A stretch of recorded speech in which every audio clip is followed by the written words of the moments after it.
Hey everybody, it's Jason from the Texas Gun Vault, and once again I'm coming to you with another range report. And today's range report is on another awesome firearm from my favorite company and manufacturer in the world, B&T.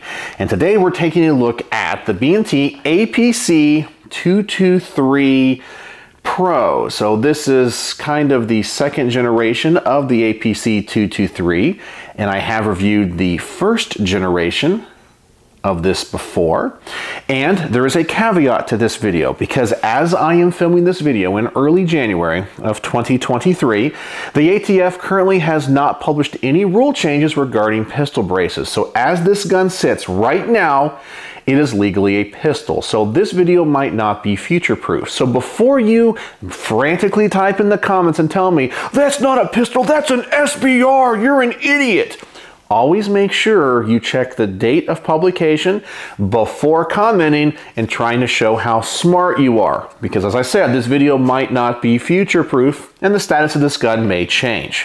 So with that out of the way, let's talk about this gun and what it is. I've already told you it's the APC223 Pro, and so this is kind of like the civilian version of B&T's 5.56 assault rifle, but obviously being for civilians, it is semi-automatic only. It is a short stroke piston operated system, so we have a piston system here in the front. I think you can see that through the handguard, so it is not direct impingement. And of course it uses all of the familiar B&T controls that we have come to know and love. And of course that also means it's probably going to have the B&T accuracy and reliability. B&Ts are made with that fine Swiss craftsmanship, and it's just some of the best in the world. So that's what we're taking a look at today. So before I get into the things that I like and don't like about this particular gun, as always, I want to thank the people that make these videos possible. First and foremost is the owner of this fine gun, and you've heard his name before, D. D, thank you so much for lending this to the channel. It means so much. I am so honored and humbled that I get to shoot such fine firearms from your collection. As always, I want to thank my Patreon supporters, because without their support, I couldn't do this. You guys know we are in a constant battle with YouTube for monetization and trying not to get community violation strikes, and my Patreons go a long way in really helping me keep this content coming. And if you want to join my Patreon, you can do that for as little as $1 a month. There's a link in the description. And as always, I want to thank my primary sponsor, who always provides all of the ammunition for these range reports, my good friend Mark from Brownworks. And yes, it's that time for me to tell you once again about Brownworks. And I'm telling you, if you've watched these range reports and you haven't gone over there and clicked his website to see what he has to offer, I'm telling you, you guys are missing out. Mark Brown makes some of the best grips in the world. Things that are unique, one of a kind, with custom logos, custom engravings, made out of exotic woods and materials. Anything that you could possibly imagine, that even if you don't see on his website, he can find a way to create it for you. He loves making grips for people, and he will make the very best grips for guns that might not even be listed on his website. Some people have told me in the past, I went over there, I didn't see what I was looking for, and I asked them, did you contact Mark? And they go, no. Well, I'm telling you, his customer service is top notch. He will get back to you. He will tell you what he needs to help hook you up with the product that you are looking for. And I know if you're watching this video, you like more than just guns that take wood panel grips. You like modern sporting rifles like this APC223. Well, he has a couple of services for you as well. Mark can laser engrave magazines like PMags and AK-47 mags, putting on those same custom logos. Yeah, anything, once again, that you can send him as an image file, he can probably put on a magazine for you. As well, if you like AR-15s, he even offers a full line of wood panel grips for AR-15s. How cool, different, and innovative is that? So, I'm asking you once again, go over there, click that link, see what he has to offer, and once again, if you don't find what you're looking for, make sure to contact Mark through his website. I know he'll get back to you. He'll hook you up with what you're looking for, and when you do, please tell him the Texas Gun Vault sent you. All right, so let's dive right into this pistol and the things I like and don't like. And of course, as always, I want to start off with the things that I like first. And the first one, of course, is obvious. This gun is a B&T. I love B&T. Okay, some people accuse me of being a fanboy, and that is perfectly fine. But you know, there's some of you guys out there that are High Point fanboys or Springfield fanboys. I'm a B&T fanboy, and I'm telling you, they make some of the best guns in the world. When you get to take these guns apart, you really see the time and the craftsmanship and the engineering that goes into these firearms. And whether or not you like them, you have to appreciate the build aspect of all of these guns. Something else I really like about this gun is the color. You guys know I'm a total nerd for flat dark earth. I believe B&T calls it coyote tan. Yeah, it's just that cool modern color that I like, and it's really cool that D was able to pick up one of these pistols in this color. Most I find online are black. In fact, if I could find a rifle version of this in this color, I would definitely buy it. But once again, I can only find them in black. I absolutely love this color. The anodization seems to be applied evenly. It seems to be durable. It's really easy to clean. And once again, it's just a great color.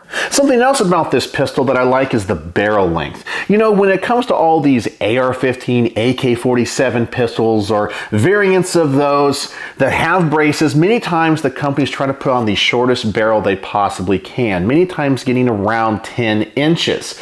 This is a 12.5-inch barrel, and I like that a lot more. I know that everyone thinks shorter when it comes to SBRs and pistols is better, but not always. You get a lot more ballistic advantage out of a 12.5-inch barrel, and it also lessens the report, and you don't really get that much more length. You get a lot more powder burn, and I feel like the guns function a little bit more reliably because they have a longer dwell time. I also really like the gas piston system of this gun. Now, I've already taken it to the range, and I've already taken this thing apart and cleaned it, and I am really impressed with how clean this gun runs and how simple this system is to take apart and how well it works. I have really come to appreciate piston guns. I'm still kind of a DI guy at heart. You guys know what I mean. Direct impingement, like the original Eugene Stoner design. Because sometimes these pistons can get a little bit heavy, but this one seems to be really well built, well designed, and really honestly very light. I'm also a big fan of this version with the telescoping stock. You know, it kind of looks like those HK MP5s, and B&T makes telescoping stocks for all of their firearms and other firearms that they don't even make, like MP5s, and that just has that right look in my personal opinion. I love the fact that they have that option. I'm also a big fan of the fact that this is the Pro version, so there's a few upgrades over the Generation 1. One of them is the pistol grip is removable, and you can put on any AR-15 style grip that you want. I personally like the originals from B&T, but I know some people are going to want to change that out to something more custom. And I like the fact that the charging handles are non-reciprocating. In the first generation, they reciprocated. And of course, depending on how you held the gun, you might have that charging handle come back and hit your thumb. I know that I have a Generation 1 APC45. It doesn't bother me, but man, the non-reciprocating charging handles are so much nicer.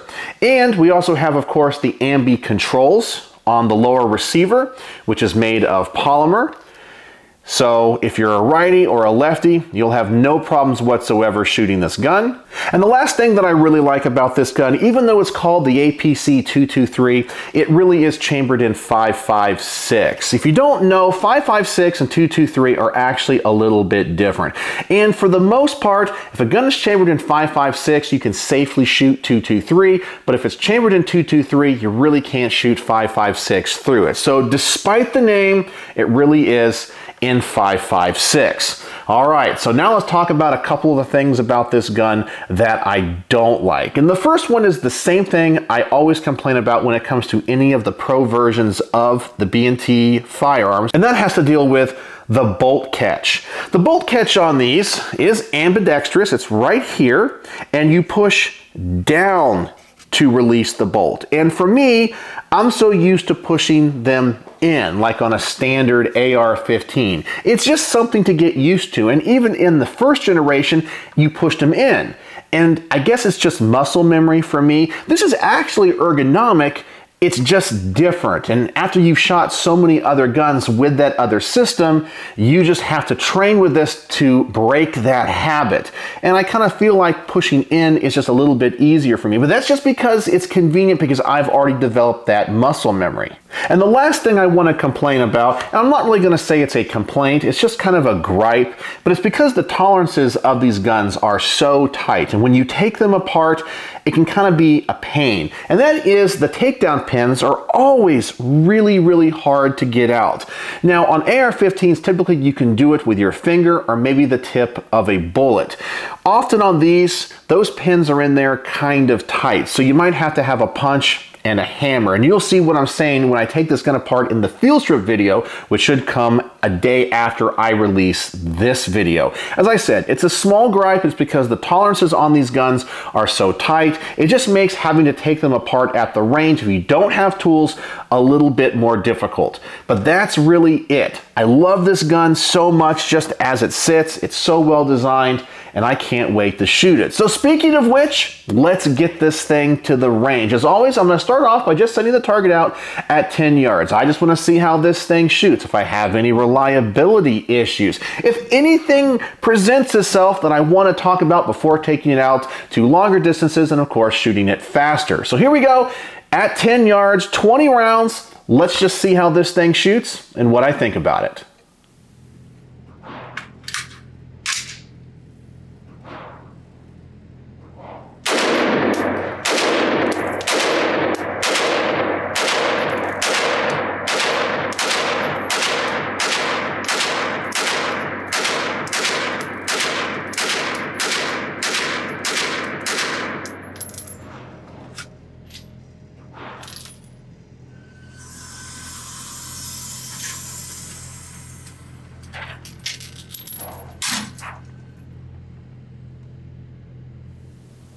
And of course, I wouldn't expect less. It ran perfectly and was very accurate. I did notice that the recoil of this is a little bit more than that of a standard AR-15, but not as much as an AK-47.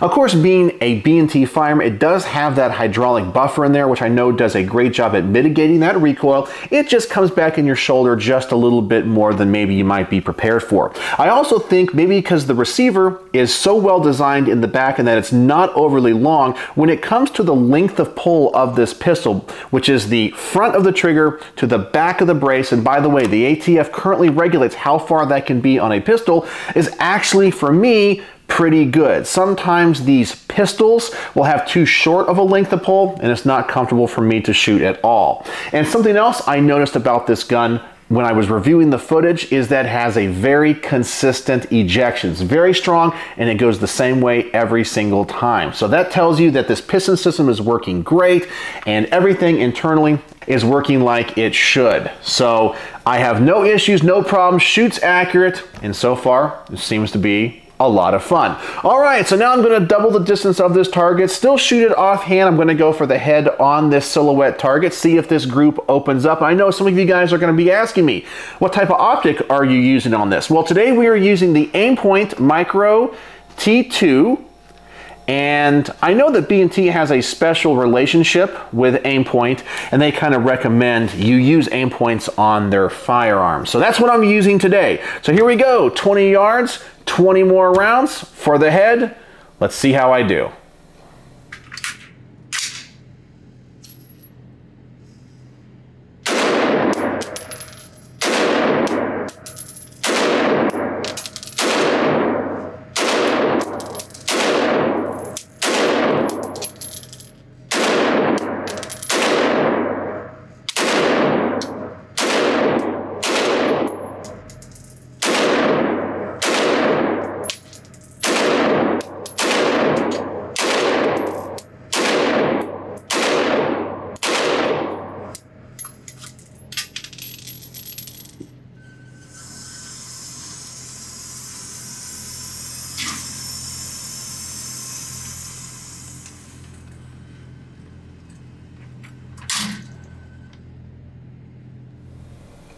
And of course, the gun is still shooting very accurate, very well, and very reliably. Now that I've had more time on this gun, I'm starting to notice how well balanced it is. Many times when you have a pistol, and especially one with some type of piston system in the front, it can get a little bit front heavy. But I feel like the center of gravity of this is back towards the center of the gun, which is really nice. The balance of a gun is something I don't hear many reviewers talk about. And it's something that I don't even know if gun companies really think about when it comes to the design. Of course, they're worried more about function, but the balance of this gun is really nice. And I feel like you could hold this up with no problem for a long period of time without having to fight those ergonomics and the weight distribution. And as I mentioned in the earlier part of this video, the report of this firearm, or how loud it is, really sounds more like a 16-inch barreled AR-15 versus a 12.5-inch firearm. So I don't know if it's the flash hider or if it's the piston system. I really like the report of this gun. It's very manageable. Normally on shooting the smaller guns, it can get kind of loud, and we don't have that issue. The only thing that I would really want to change about this, of course, because it is a pistol, I really want a rifle version of this because I really like to use vertical foregrips, but I'm finding myself having to use the magwell hold to fire this. The handguard is pretty comfortable, but you guys know I do have rheumatoid arthritis, so I do like either an angled or especially a vertical foregrip, and I would like to hold it out here closer to the end of the barrel for accuracy, but I'm having to hold it back here on the magwell just because it's a little bit more comfortable. But that's not this gun's fault because it is what it is, and you can't put on any type of vertical foregrip because it's a pistol. But I think D told me he is going to SBR this, which is a big upgrade in my personal opinion. All right, so the next test I'm going to do is the bench rest test. Now, when I went to the range on this day, I was hoping to get on the 100-yard range. However, we had just had a winter storm, and there were some pipes that burst at the range. So we're only going to go out to 25 yards, the maximum distance that I have access to right now because the other side of the range is closed. But this is a pistol after all, and it is designed for CQB, so 25 yards I think is perfectly fine, but I will bench rest it, and we're going to see how good this group can be. I really have high hopes because the gun has been so accurate so far.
And you can't argue with those results. That's a great group. Well, it's what you would expect from a B&T with this Swiss engineering and design. So you guys know I'm just gushing over this thing. It's working great. It might be one of my favorite braced pistols that I've ever shot.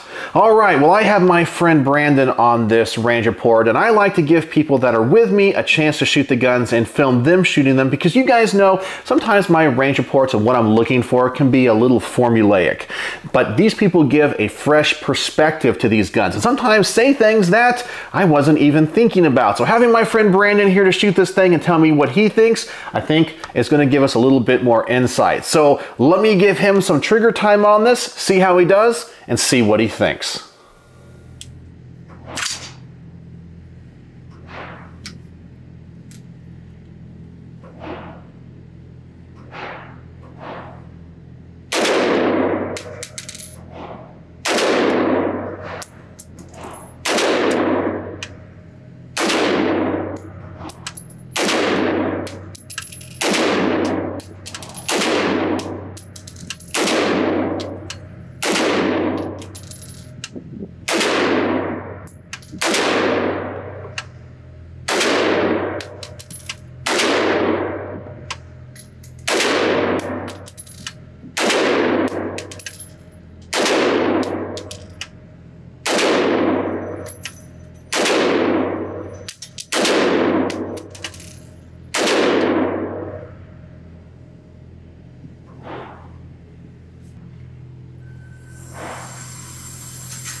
And it's pretty obvious he shot this thing really well. He had one big compliment for it and one complaint. And let's talk about that. And it was things that I wasn't even thinking about. First off, he really liked the square handguard. Now, he is very much like me in the fact that we prefer round handguards normally. And this really gives it a blocky appearance. Normally, I don't like that, but I wasn't really thinking about that when I was holding it here on the table. It does feel very natural. Normally those blocky handguards are kind of awkward, and he really liked that. And maybe I didn't notice it because I was doing the Magwell handguard, but he wasn't. And he was really impressed with that. And by the way, the handguard is not getting very hot. In my previous range report where I talked about an APC223, my big complaint was it was getting hot up here in the front trunnion. But don't worry, at the end of this range report, I am gonna put a laser thermometer on this and see how hot this is getting. But once again, he felt it was comfortable. The thing he didn't like was the telescoping brace. Well, he liked the concept of it, but the length of pull for him was too short. And I had to explain to him why it has to be shorter because of those ATF rules. He kind of felt like his face was too close to the back of the receiver just for his body shape and type. So that was the only complaint he had, but he also understood why it has to be this way for legal reasons. So now it's time to give my wife Becky a chance to shoot this and see what her perspective is. I don't know if she's going to like it or not like it. She does like shooting these B&T firearms, but she might not be a big fan of the color. But let me give her some trigger time and see what she thinks.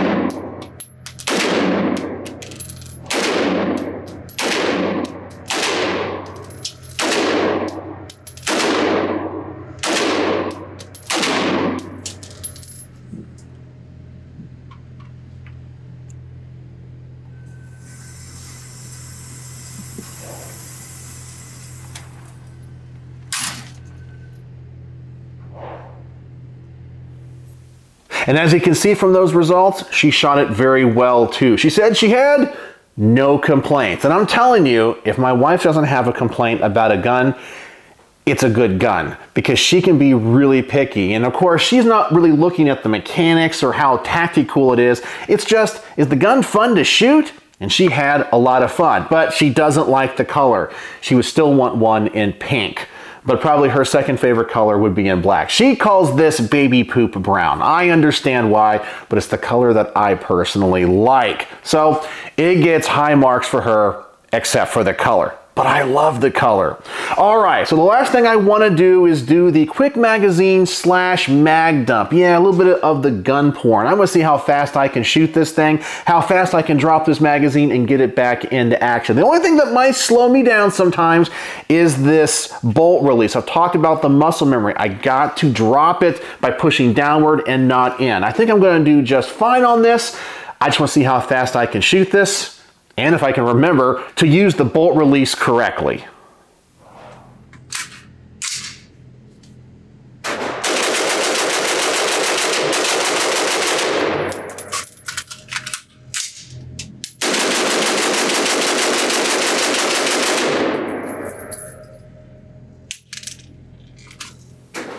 And man, can this gun be shot fast. This trigger is fantastic. It's easy to keep on target. I'm just having a great time shooting this. It's why I love B&T. All right, so I told you guys in my last range report on this, the handguard got a little bit hot up here towards the trunnion, made it a little bit uncomfortable to shoot. But let's put that laser thermometer on it and let's see how hot it actually has been after about 200 rounds.